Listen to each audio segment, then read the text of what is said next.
हमारा मुंबई गोरेगांव गोकुल धाम में सेंटर चलता है सुबह 11 से एक नियमित, जहां एक्यूप्रेशर, रेकी, अन्य अल्टरनेटिव हीलिंग थेरेपी के माध्यम से रोगियों को ठीक किया जाता है।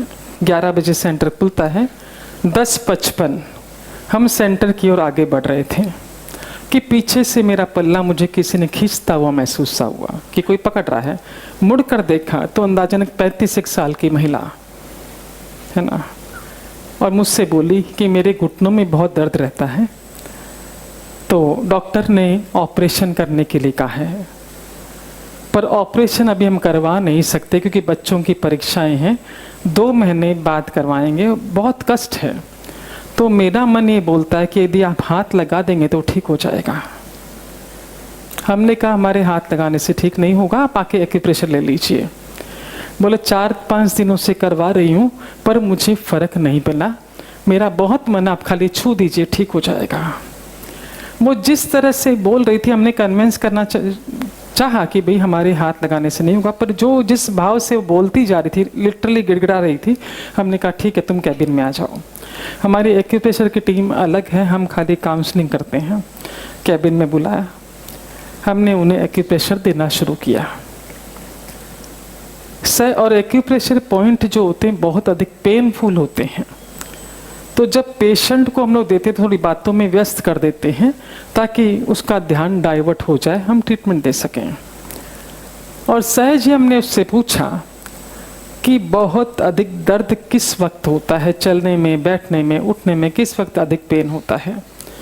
उसका कहना था कि सुबह किचन में हम काम करते हैं 2.5-3 घंटा, उसके बाद जब जाकर बैठती हूँ तो बैठा नहीं जाता है, टीस मारता है, ये शब्द उसके, बहुत दर्द करता है।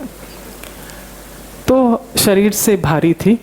हमने उससे कहा तुम 2.5-3 घंटे लगातार खड़ी रहती हो, एक सत्र, तो अच्छे व्यक्तियों को दर्द होगा, तुम्हारा तो वजन भी अधिक है, तो 15-20 मिनट काम करो, फिर 5-7 मिनट बैठो, वापस काम करो ताकि घुटनों को आराम मिले, सारा वजन तुम्हारा उस पर पड़ता है।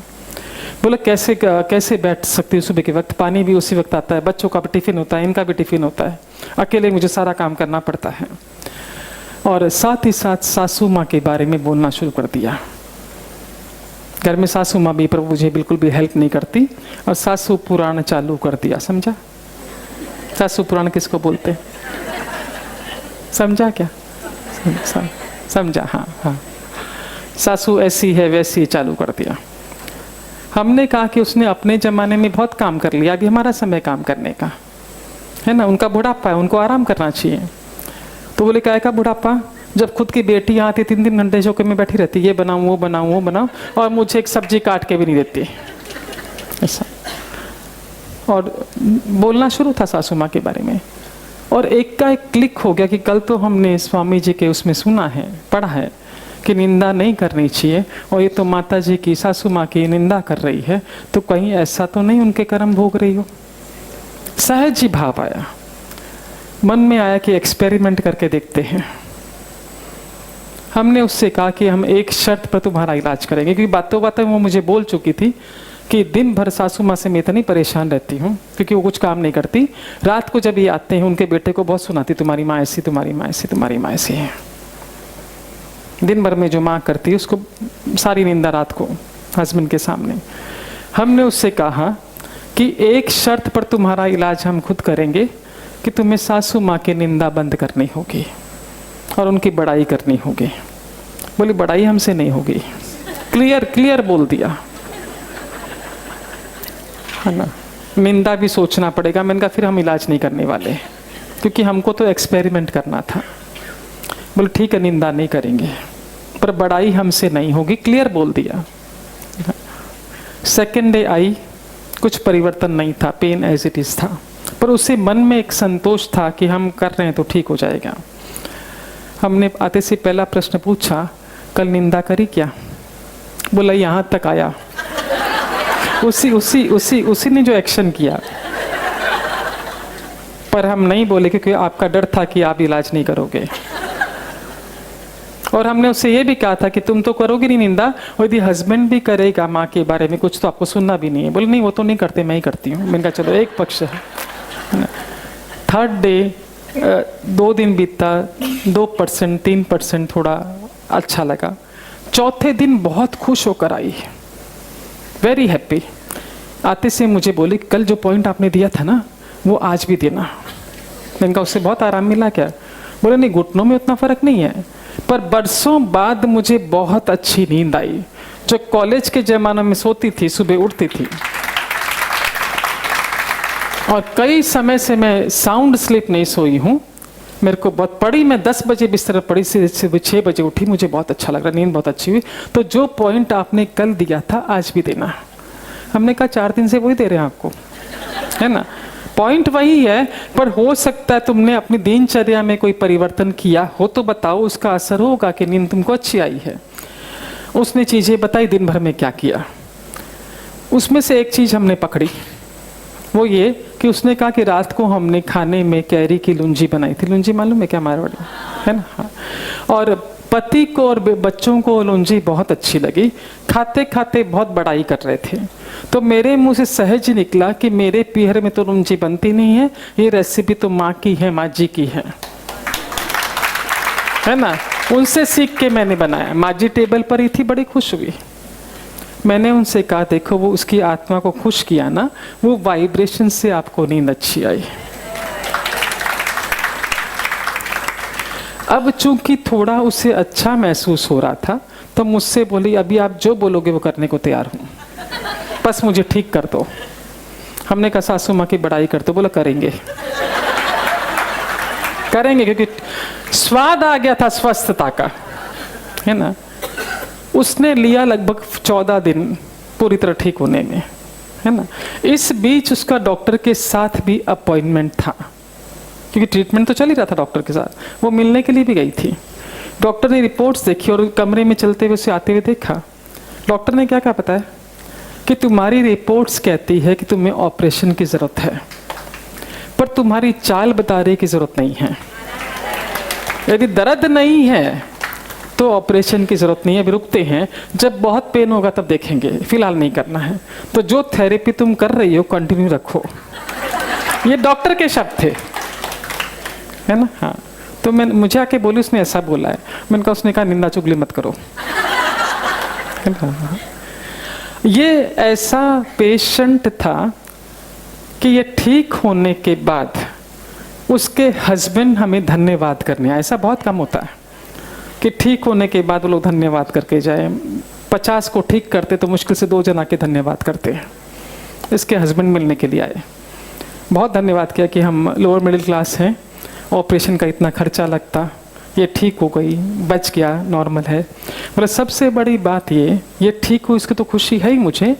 घर का माहौल बदल गया, मेरी माँ का मान सम्मान करने लगी। जो बोला मैं भीतर से घुटता था कि किसकी सुनूं, माँ की सुनूं कि इसकी सुनूं, सारे दिन अपसेट रहता। घर का वातावरण बदल गया। और सबसे बड़ी बात उस महिला ने ये शेयर की कि नौकरी पेशा हस्बैंड है, एक पगार लिमिटेड मिलती है, और 26-27 तारीख के बाद पगार आती है 2 तारीख को हाथ में। जो अंतिम 3-4 दिन होते बहुत मुश्किल से करते हैं, क्योंकि पैसे होते नहीं है ड्रॉर में, खत्म हो चुके होते हैं। पर इस बार बोला मैं 15 दिन आपके पास भी आई, 50 रुपया जाने का लगता है, 50 रुपया आने का लगता है ऑटो में आपके पास ट्रीटमेंट कराने का। उसके बावजूद भी ड्रॉर में 2000 रुपये बचे पड़े हैं। ये तो हमको भी बड़ा मजा आया रिसर्च करके। अब हमने क्या किया कि सारे पेशेंट्स पर चालू कर दिया एक्सपेरिमेंट। आप यकीन मानिए, मन से बोल रहे हैं, हीलिंग बहुत फास्ट होने लगी, बहुत फास्ट। एक हमारे पास थाना से साउथ इंडियन लेडी आती थी सत्संग में, आती है बीबी। उसका बेटा स्लो लर्नर, पूरी क्लास लिख ले, वो धीरे धीरे 10% ही लिख पाता था। कई थेरेपी वो करवा रही थी उसके ट्रीटमेंट के लिए, पर नतीजा नहीं आ रहा था। सत्संग में जब उसने सुना, सासू के साथ रहती थी, सासू भी घर में थी, और सासू का बिल्कुल भी मान सम्मान नहीं, बल्कि उसने जात सत्संग में जब सबका एक्सपेरिमेंट सुना, घर गई, सासू माँ से माफी मांगी कि मैंने आज तक जो गलत व्यवहार आपके साथ किया है वो अब से नहीं करूंगी, माफ कर दीजिए। और सासू माँ को मान सम्मान देना शुरू किया। वो लेडी आकर कहती है, जो लड़का मुश्किल से 35% आता था, आज की तारीख में ही वो ला रहा है 90%। सब जो धीरे धीरे उसकी जो स्लो फटाफट पिकअप करता करता आज की 4 साल पुरानी बात है ये, आज ये अवस्था है 90+ ला रहा है। दूसरा केस, एक महिला ने कहा, शेयर किया कि उसका एक बेटे को ब्याया, बहू आई और कुछ सासू माँ बेटे के नहीं बनी तो बिना बताए बेटा बहू घर से चले गए।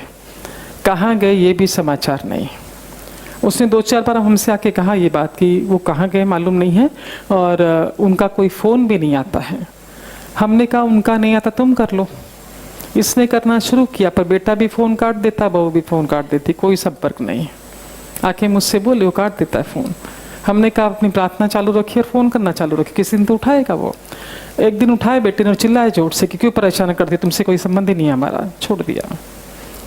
सत्संग में बैठी हुई थी, सोच रही थी कि मैं किसकी निंदा करती हूँ, क्योंकि लोग शेयर करते तो खुद को टटोला उसने।